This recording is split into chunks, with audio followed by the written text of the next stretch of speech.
Final topic in this, buffers. Buffers are solutions that have a weak acid and its conjugate base in there. An ideal buffer is where you have a 1-to-1 mixture, and the pH of an ideal buffer is the pKa of the acid component in the buffer. Buffer solutions, remember, really cool because their pH doesn't change even if you add acid and base to it. So which following cannot be a buffer solution? Well, we need for a buffer solution a weak acid and its conjugate base. What we have in this first one is we have a strong acid, H2SO4. Even though it's conjugate base, we got a strong acid, doesn't count. In this one here, killed the spectator ions. So we have CO3 2-, HCO3-. These differ by H+, so they're conjugates, they're both weak, so that looks pretty good. And in this one here, Cl- is spectator, Na+ is spectator, Cl- is spectator. All we have is NH4+, so therefore we just got a weak acid, we don't have its conjugate base. Which follow and make a buffer solution? Well, there's two ways you can make a buffer solution. You either take a weak thing and add its conjugate, or you take a weak thing and you partially neutralize it. Because as we've seen with our titration discussion, when you neutralize a weak thing, you make its conjugate. So we're going to start with a weak thing, neutralize it partially, but we can't over neutralize it because if we neutralize all of the weak thing, all we got left is the conjugate. So let's see what we got here. HF is a weak acid, but HCl is a strong acid. So therefore there's no conjugate. We're not doing any neutralization. NaF and HCl, well here we've got F- plus H+ makes HF, which is its conjugate acid. So we got a weak base and its conjugate acid. Trouble is though, we got 100 mils of 0.1 of the F-, but 150 mils of 0.1 HCl. So in other words, we're going to completely neutralize all the F-, so there's no F- left, not a buffer. So one here, HF and OH-. So again, start with a weak acid, neutralize it, and as you neutralize it, you make its conjugate base. But again, the trouble is we've only got 100 mils of the HF. We're adding 150 mils of the neutralizing agent, so there won't be any HF left. It's not a buffer. 100 mils HF, that looks good. 100 mils of NaOH, that looks good. So again, weak acid, neutralizing it, making its conjugate base. But 100 mils and 100 mils, again, we're going to completely neutralize all the HF, so not a buffer.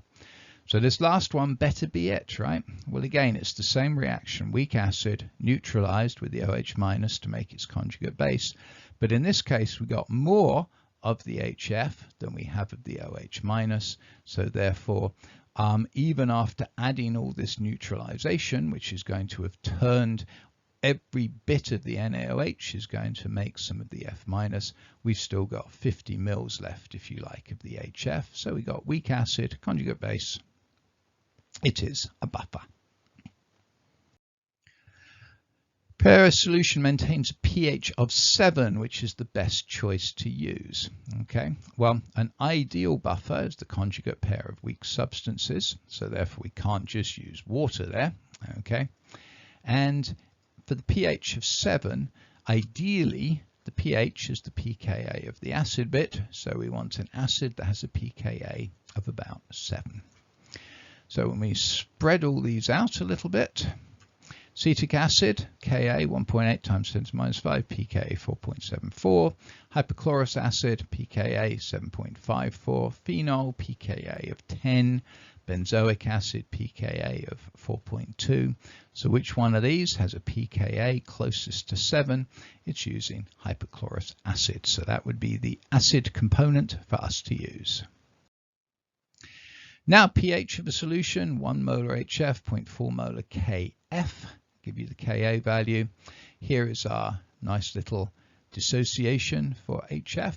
Throw in the starting concentrations. HF is 1, Kf is 0.4.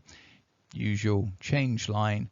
Very important you remember that at equilibrium, because you started with some F-, you still got that F- 0.4 plus X. pop all that into our K expression, and we say, well, 7.24 times 10 to the minus 4 is kind of small. And if it's small, maybe 0.4 plus x is about 0.4, and 1 minus x is about 1. Multiply all that through, we get x is 1.81 times 10 to the minus 3. We made an assumption. So therefore divide 1.81 times 10 to the minus 3 by 0.4, because that was the smaller number that we said x was small compared to, and multiply it by 100. Our error is 0.45. That's quite adequate for us. And so therefore the pH is minus the log of the H3O plus, which is minus the log of x, 2.74. Now you can use the Henderson-Hasselbalch equation quite happily, which would have just got you straight into that.